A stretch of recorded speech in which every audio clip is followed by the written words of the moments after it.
you don't mind, I think we're gonna skip that.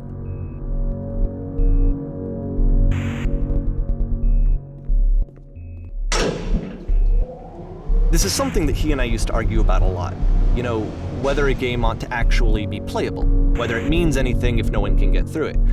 And I would always defend that, you know, all this work goes into the game, why not make it playable and accessible?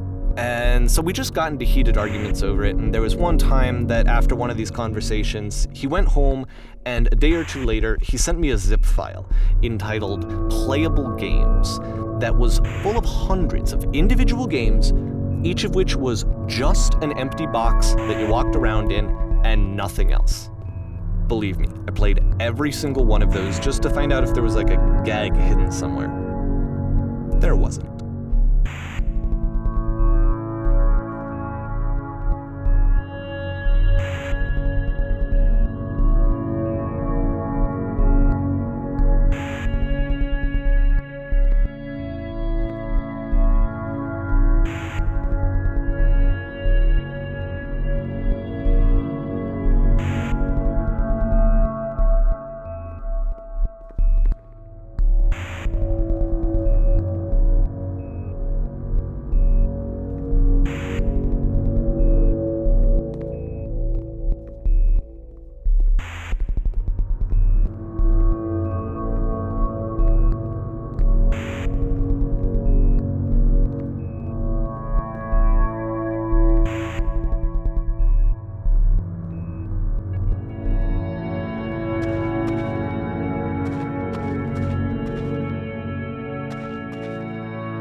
It's the puzzle again, with the exact same solution as the last time.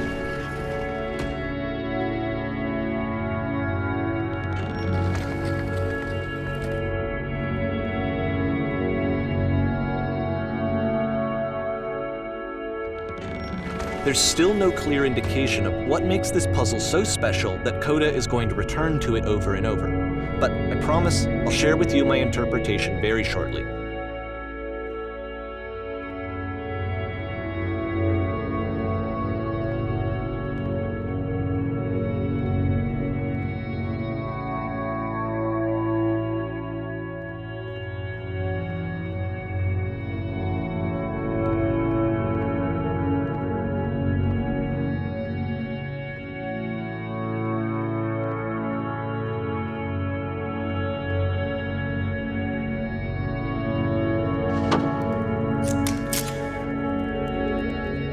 Here, Coda begins using a kind of dialogue system that he fashioned out of the engine's chat capabilities. Use the 1, 2, 3 buttons on your keyboard to respond.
And so we make one last descent down to the final floor of the level.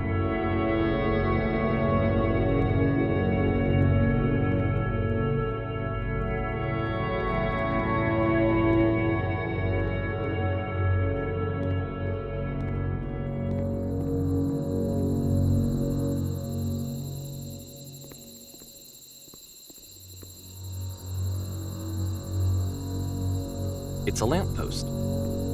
Okay, I can't tell you quite why, but for some reason, Coda fixates on this lamppost. It's going to appear at the end of every single one of his games from here on out. I'll tell you what I think. I think that up to this point, he's been making really strange and abstract games with no clear purpose, and maybe you can only float around in that headspace for so long. Because now he wants something to hold on to. He wants a reference point. He wants the work to be leading to something. He wants a destination, which is what this lamppost is. It's a destination. We're going to see it in the work as well. His games are just going to become a lot more cohesive, a lot more fully developed, with more of a clear idea behind them. And as we go, that idea will get clearer and clearer and clearer.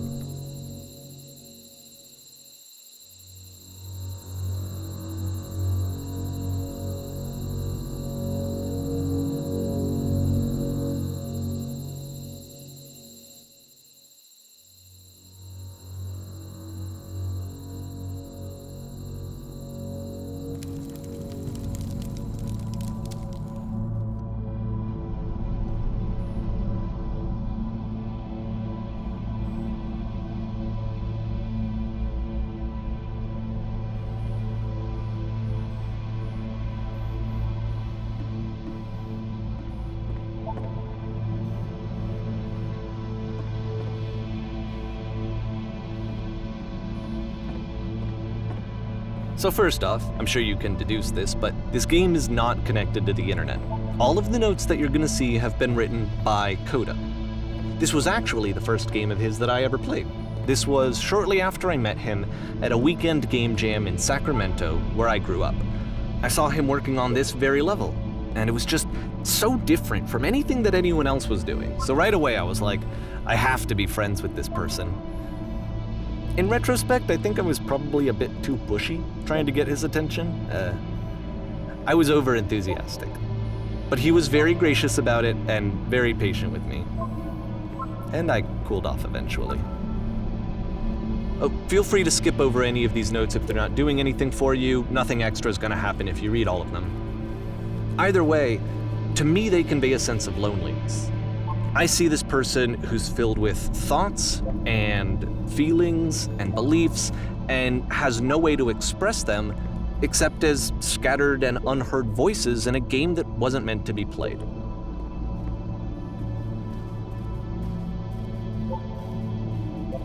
But it's ironic, isn't it, that in playing this game and seeing how alone Coda often felt, that we get to know him better and actually kind of connect with him.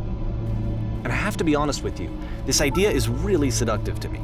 That I could just play someone's game and see the voices in their head and get to know them better and have to do less of the messy in-person socializing. I could just get to know you through your work. I think this is why I always liked Coda's games so much, is because it felt like they let me have that connection. I felt as though he was inviting me personally into his world. And then I feel less lonely too.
At the end of this level, we're going to see the puzzle again.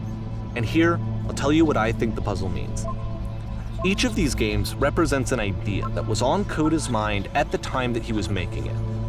And the puzzle is a way of closing the door on a previous chapter of his life before moving on to the next one.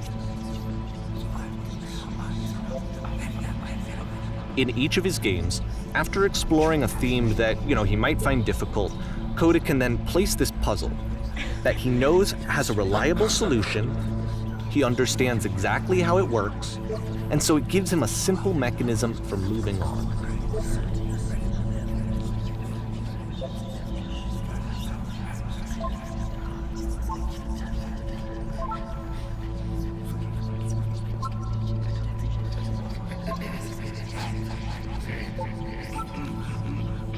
And because there's this dark area between the doors, a space between spaces, before you move on, you get to pause. Just for a moment, a few seconds to reflect on and let go of the events that led you here. To step back and connect the pieces together. To grasp at that elusive bigger picture.